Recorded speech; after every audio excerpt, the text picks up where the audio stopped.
champions as well. If they were not champions, then we could make a debate.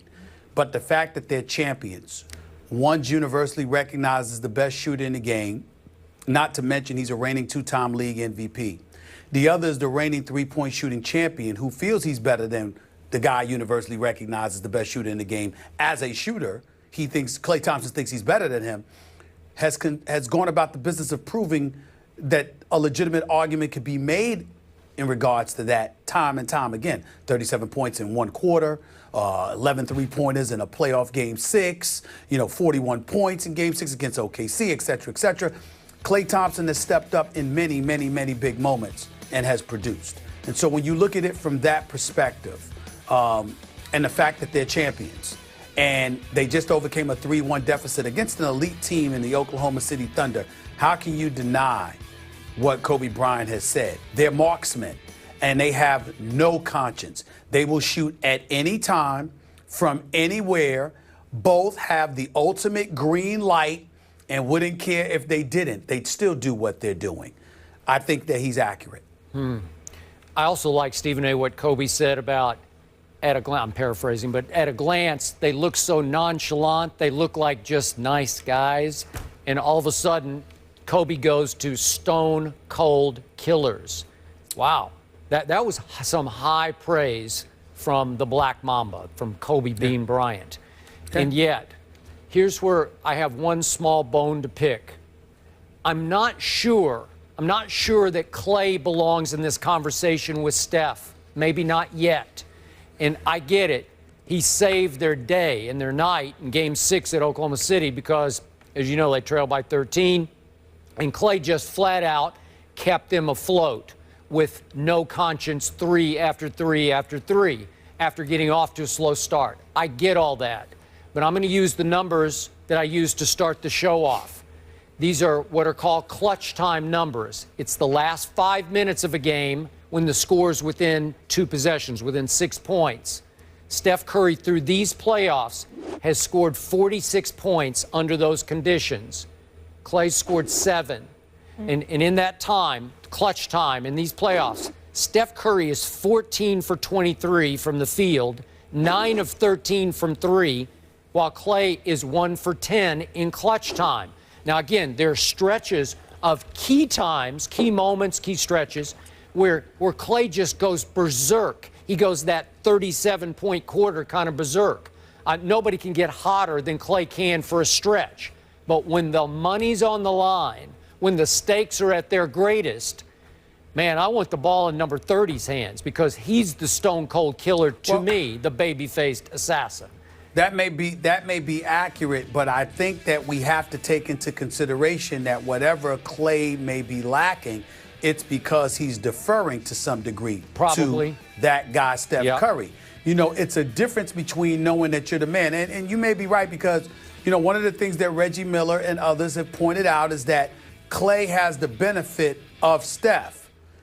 Reggie Miller was the #1 option. Ray Allen, for the vast majority of his career, even though he played with Big Dog and Sam Cassell and all of those, he was the #1 option as a shooter. And so that's not the case with Klay. Klay has the cushion of Steph Curry being the #1 option, doing the same thing that he does, meaning being a perimeter shooter. And so because of it, it's a valid argument that only one of them belongs in the same category as a stone-cold killer. But I've seen Klay get hot.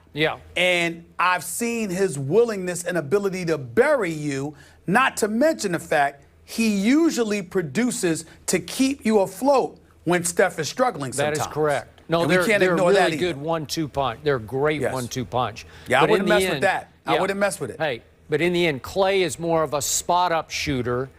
And Steph, when it's time, he not only makes shots, but he can make plays that I don't think Klay consistently can make. Well, Klay is not just a spot-up shooter. He's a catch-and-shoot kind of guy That's as well. What I mean. Catch and shoot. Yep, you got it.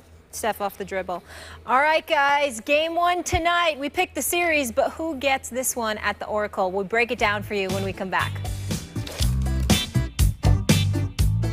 To lead their team to a big upset victory in Game 1 at Oracle tonight as a 6-point underdog to the Golden State Warriors. I expect that we shouldn't underestimate a guy that you continue to rave about on the show and what this game means to Kyrie Irving, who obviously wrecked his knee in overtime of Game 1 last year in this same building.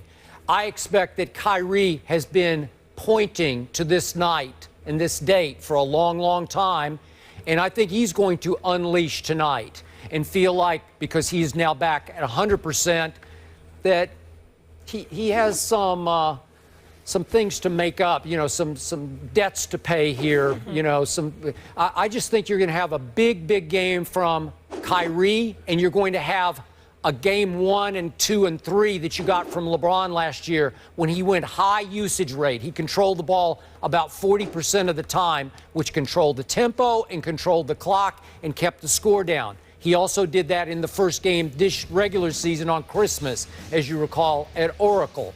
So I'm looking at a Golden State that has to be a little drained mentally and physically from the battle royal that they just engaged with and survived with Oklahoma City, coming from obviously 3-1 down to win in 7 games. I'm not sure they can take it quite back up to that level. And as you've pointed out, there are long stretches against Oklahoma City where their defense leaked, where they looked a little overmatched. I think at times tonight you might see that again. I'm looking for LeBron and Kyrie to control tonight. I got Golden State in 7 games, but I got them winning tonight 95-91. Skip Bayless, I have no idea what this is going to be because Cleveland hasn't played in a while and they're obviously significantly well rested.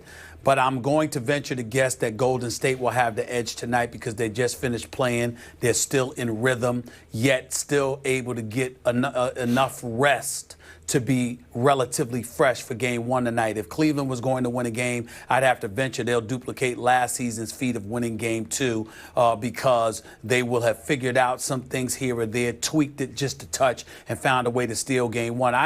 It's really hard to gauge because you don't know what you're going to see from them since they've been off so many days. I'll guess Game 2 they'll win instead of Game 1, but I'm very confident Cleveland will steal one of these first 2 games in Golden State.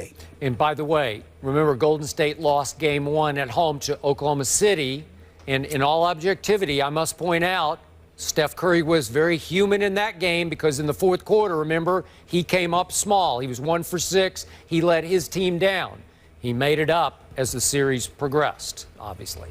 No question. We are 9 hours away, and I can't wait for this. Our First Take fam weighed in on this subject. We'll share a Twitter poll next. Is LeBron getting more love than hate from our followers? We'll share what you guys had to say. That's next. We all know about. So we asked you at the top of the show, are you a fan of LeBron James? Now, this is purely our First Take viewer, Skip. The results are in. 59% are fans. 41% are not fans of LeBron. What do you make of it? I'm surprised. Not by the 59%, but Stephen A. by the 41%. 41% of these people do not love LeBron James. They're not fans of LeBron James. And I thought that, especially on this day, with LeBron potentially falling to 2-5 in the finals, 2-4 right now, I thought it would make him more of a sympathetic figure, that more people would say, I'll be rooting for him. I don't want to see him fall a 5th time in 7 finals. The people that are not fans of LeBron, they're envious, they're jealous, they're haters, or they're just flat out ignorant. There is no excuse for somebody to be hating on LeBron James with what he brings to the game of basketball and how he has represented himself as a professional athlete, especially in this day and age where you see the nonsensical, trifling behavior of some of these professional athletes. The way that LeBron James has conducted himself, you would actually hate on him and call yourself not a fan of his. You are jealous, you are envious, or you're just an idiot. It's not even worth But is it possible that they're more fans of Steph than they're not fans of LeBron? Like they'd rather root for Steph? Because, well, that wasn't the question. The question is about the fans of LeBron. I'm just trying to explain it. Yeah. At some point. You can love Steph Curry more, but still be a fan of LeBron. Yeah. You know who's really supporting LeBron on this show? Me, Cavs in 7. See you guys tomorrow. Bye-bye now. Current Cavs roster, would Cleveland be the favorites against Golden State? You know something? I believe they would be, because you'd have a Kobe in his prime we're talking about, right? Yes. In his prime. Yes, not this past year. You'd have a killer on the squad opposite Steph Curry. And that's what we're talking about here. We're not talking about skill sets overall, because we know what LeBron brings to the table. 6'9", 250, as formidable as he is, inside or out, whatever the case may be. What we're talking about is an aura. What we're talking about is a mystique, an assassin's-like mentality, a refuse-to-lose kind of persona. Not that Kobe hasn't lost before, because he has lost 2 NBA Finals. There's no doubt about that. But let's understand something, that there's a reason we've called LeBron Magic as opposed to Kobe or MJ. And it's not to draw comparisons in terms of skill set. It's a mental approach to the game. If you are Kobe Bryant and you are in your prime and you have Kyrie and Kevin Love and JR and Amon and Channing Frye and all of these other boys, and especially if you just lost to Golden State last year, you're not picking Kobe Bryant to lose twice in a row. We're just not doing it. You tell me I'm wrong, Skip. Twice in a row? I remember when he had to go up against Boston 2 times in 3 years. And the fact that Boston had smoked them in Game 6 of the NBA Finals when they won that game by 39 and Kobe was on the bench crying at TD Bank. That was the reason we had the Lakers as favorites in 2010. Because we said, we can't imagine Kobe losing twice in a row to this team. That's what I'm talking about here. We dissect things from a basketball perspective. We're analyzing what Love and all of these other guys are doing. But if Kobe was on there, all we would be thinking about is Kobe. All right, what's he gonna do? Because he ain't having it. That's what I'm saying. That's the difference. Again, we ain't talking skill. We ain't talking ability. We're talking mystique, aura. We're talking about guys having to worry about how this particular individual is going to come at them because he's so fixated on winning in such a way that he literally instills fear in you psychologically. Kobe in his prime? Oh. Okay, I hear you about aura. I hear you about mystique. I hear you about killer instinct. I hear what you're saying about the Black Mamba would not be denied. I get that. My question is, are you sure Kobe would be a strategic fit with this team in place of LeBron? No. Remember, Kobe, high-volume shooter. When he broke through and beat Orlando without Shaq, obviously, he was shooting 27 a game in the finals, 27 times.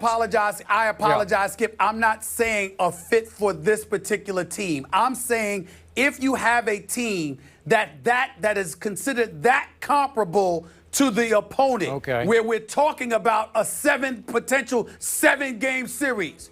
And I'm saying the difference is between LeBron and Kobe.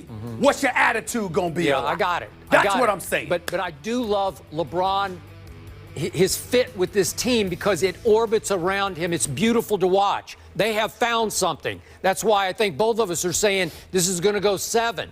I don't think the team would orbit around a Kobe in his prime because he and Kyrie might have some issues. I don't know who runs the point. Is he the point guard? Would he defer to Kobe, taking 27 shots a game? I don't know about that, but I agree with you. LeBron versus Kobe in intangibles is what you're talking about. And not only that, I remember when I had to do radio and I had to call the game with Kevin Calabria and PJ Carlissimo in L.A. when the Cavs played the Clippers. They had played the Lakers a few days earlier, and then they stayed in L.A. for a couple of days, and they had to play the Clippers. So I'm at that game.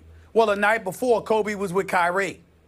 And Kobe was with Kyrie telling them, look, shoot the damn ball. That's who you are. Be who you are. What I'm saying to you is that the advice that he espouses as a champion and just an elder statesman of the game, well, imagine him in his prime.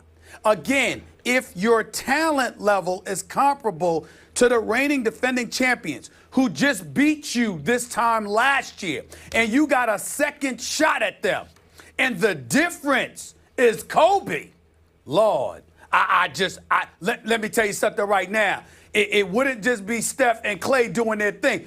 They would have to deal with Kobe. They would. Because I'm trying to tell you, he would be coming in his prime. Yeah. Oh, Lord. Oh, Lord. Okay, so the bottom line to this discussion, I would love to see LeBron say the same thing to his team. We will not stand for this. This will not happen again, right? Well, I think that's why it's going 7. Okay. Because I think that ultimately it's going to come down to the greatness of Steph Curry being required to save the day. I'm with you.